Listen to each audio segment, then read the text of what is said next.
What is it like inside the brain of Derren Brown? Because having read the Confessions of a Conjurer book, it's written in a very sort of stream of consciousness style. There's no kind of set chapters as such. It just sort of flip-flops in between lots of ideas. Do you find that you're always buzzing with ideas and constantly, making notes and things?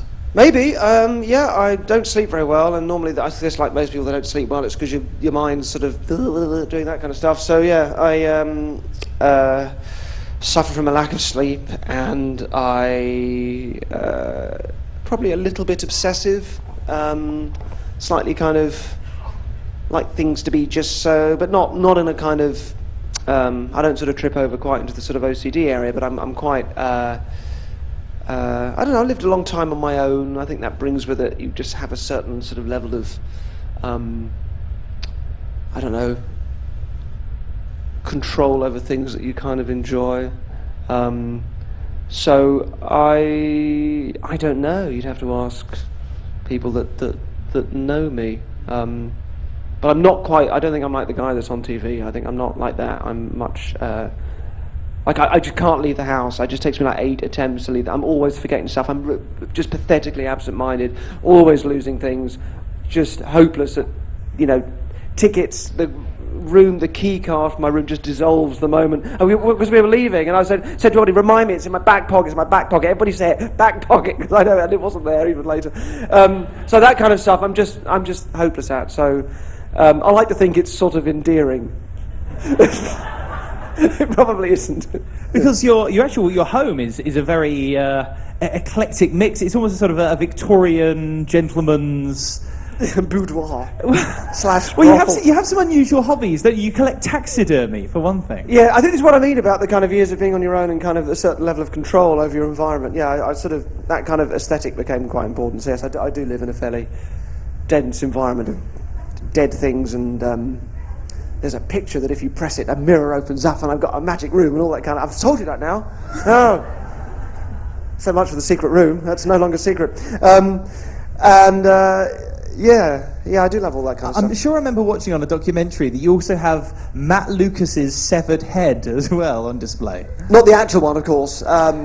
But yes, a rubber head that was used as a prop in the Little Britain in the US that he did. Yeah, I've always been fascinated by facsimile and things. It's the same with magic, same with portrait painting that I do, and taxidermy, and everything that brings it all together for some reason for me is facsimile. It's things representing reality, things that aren't real but look real, has always just been a source of delight. And it's only in recent years I've kind of noticed that that's what brings all my areas of interest together. And I don't know what that is, and that probably is the kind of the psychological thing or weakness or theme that runs through most of my life, and I haven't quite worked out why. Because your portraits are absolutely fascinating. Did anyone buy the portrait book, by the way? Absolutely yes. Incredible. Because they're very much carrying... And reasonably priced. Oh, indeed, yes. Yeah. It's even cheaper on Amazon,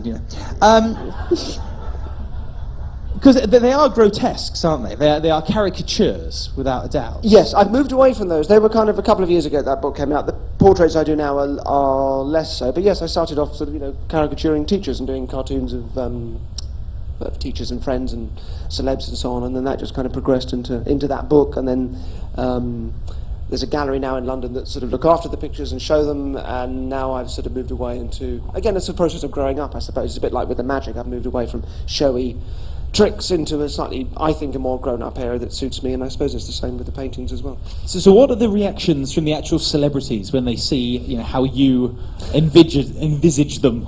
Well, my favourite in the book, in the book, we sent them all off to everybody. The publishers sent the pictures off to everybody that had been painted to see if we get any, including the Queen, bless her. They sent one off to her, got a very polite letter back from a lady in waiting, saying that my sketch had been passed on to Her Majesty. Sketch? It took me months. You did paint her nude, if I remember right. Well, it's sort of only down to here, nothing, yeah. So obviously you're very proud of your artwork. Are you very proud of your books as well? Because you've written about 5 or 6 different books now, haven't you? Including some of the earlier ones, such as this. Oh, yes. This one is particularly hard to get hold of. We're not supposed to mention those. Those are for magicians only. Oh right, okay. We'll hide that one. You can't get it anyway anymore, I don't think so. No, I don't think you can. No, yes. I don't know if proud is the right word, but I certainly really enjoy writing them, and it's a nice little bit in the year when I can give myself like a month where I can just write, just to break the back of a book and sort of get it started. And it's like painting. It's a nice sort of solitary thing to do, which is quite a tonic after performing for a living, which is obviously not a solitary thing. So it's nice. Because I mean they were very different in style. I mean, Tricks of the Mind was kind of borderline self-help book as well, wasn't it? Whereas this one, as I say, is much more stream of consciousness. Or a self-help book for borderline.